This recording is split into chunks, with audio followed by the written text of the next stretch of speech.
Thank you দাদা। Zimbabwe যাওয়ার আগে সবাইকে বিদায় জানিয়ে যাওয়া একমাত্র টেস্ট লিটন দাস খেলতে পারেননি, তার অভাব বোঝা গেছে প্রতি মুহূর্তেই।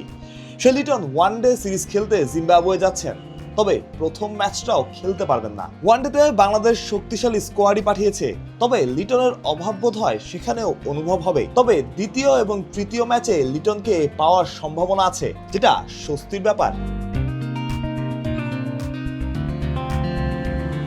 তবে প্রশ্ন অন্য জায়গায়, লিটনের ইনজুরিটা কি গুরুতর?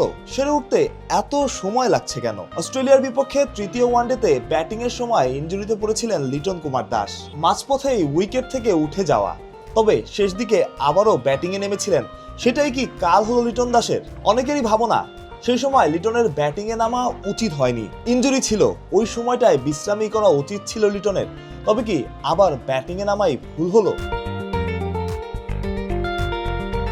লিটন দাস ওই ওয়ানডে সিরিজের পর অস্ট্রেলিয়ার বিপক্ষে টি-20 সিরিজটাও খেলতে পারেননি। টি-20তে তিনিই ক্যাপ্টেন, দলের সাথেই ছিলেন প্রেস কনফারেন্স কিংবা ট্রফি উন্মোচনে। তবে শেষমেশ ম্যাচ খেলা হয়নি। আশা ছিল সিরিজের মাঝপথে হয়তোবা লিটন খেলবেন, কিন্তু সেটাও সম্ভব হয়নি। পুরো সিরিজ থেকেই লিটনের ছিটকে যাওয়া অদ্ভুত এক ইনজুরিতে, যে ইনজুরিটা যেন সেরেই উঠছে না।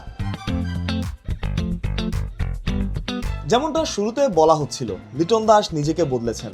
বাংলাদেশ টি-20 দলের ক্যাপ্টেন তিনি, দলকে আগলে রাখতে শিখেছেন। সেই বদলটা যেন চোখের সামনে। লিটন টেস্ট খেলতে পারেননি, তবে ওয়ানডে সিরিজে তাকে প্রয়োজন হবে।